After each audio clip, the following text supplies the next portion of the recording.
No nii, kuum suvi on käimas. Inimesed Eestimaal naudivad päikest, naudivad mõnusat suplust, naudivad puhkust, naudivad sporti. Ja nii ka mina käisin viimati ujumas ja püüdsin kinni, kujutate ette, kuldkalakese. Võtsin ta täna siia meie kontorisse kaasa ja kohe saate näha. Tegemist on merineitsiga, täiesti ehtsa merineitsiga. Merle on ta nimi. Ja temast me oleme tegelikult jookses kirjutanud ka. Ja Merle on meil tuntud pikama ujuja ja paistnud silma selle poolest, et merineitsi kostüümis läbinud 10, 20 ja lõpuks ka 30 kilomeetrit. Elab Ameerikas ja tegutseb põhiliselt seal, aga siis suvel tulid nüüd Eestisse. Mis sind Eestisse tõi? Eks see Eesti juurte juurde tuleb ikka vahest naasta, et see annab jõudu järgnevaks hooajaks. No paljud inimesed ega sportlased on öelnud, et kui nad on kuskil ära, siis ikkagi Eestis on see nii-öelda õige koht, kuhu tulla ja Eestimaa suvi on, kui on selline suvi, on kõigist ilusam.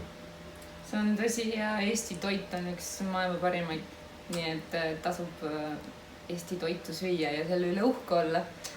Absoluutselt vastab tõele. No mis tegemised sind siis Eestis suvel ees ootavad, et me teame, et sa tegeled ka äriga. Ma sain ilusa kingituse, selline ujumismüts, plaanisingi minna taas ujuma ja Merle toob maale ka kreeme, nii et väga head kreemid, et me just peame läbirääkimisi, et ühte kampaaniat ka siin korraldada koos, nii et väike selline business pool, aga mis sind siin Eestis, mis suuremad tegemised on, et nägin sind just eile telekas meres ujumas ja vaatamas, kui palju seal prahti on ja mul jäi meelde, et olukord polegi meil väga hull võrreldes muude riikidega, et ega see meri väga must ei ole, et kannatab ujuda küll.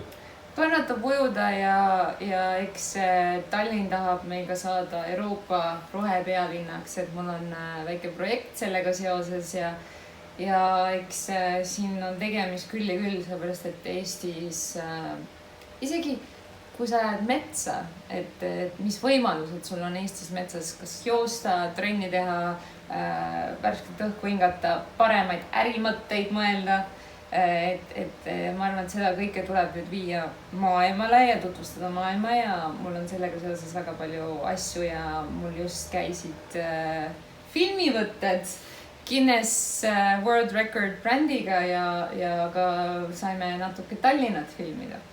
Väga hea. Aga kui rääkida sellest ka pikast ujumisest, no see tähendab ju ujuda sellises kostüümis ja väga pikalt. Mis selle juures kõige raskem, kõige keerulisem on? Milles see nagu väljakutse tegelikult seisneb?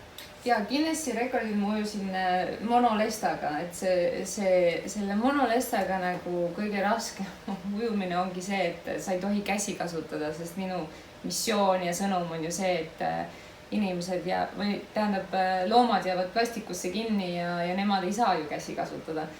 Ja kõige raskem on just see, et kuidas see mõjub sinu alaseljale ja kõhulihastele, et kui sul midagi ära väsib, siis sa ei saa ju kätt tõmmata või et appi, et kompenseeri millegi teisega. Et eks on mentaalne pool sellel ujumises ja no ütleme nii, et kõik on, kes on proovinud, on ikka öelnud, et isegi üks ots basseinis on väga raske sellega ujuda. Selge.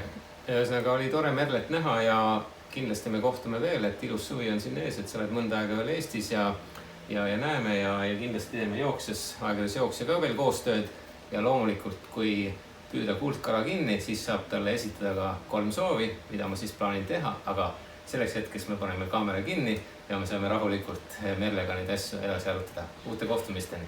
Jooksmiseni.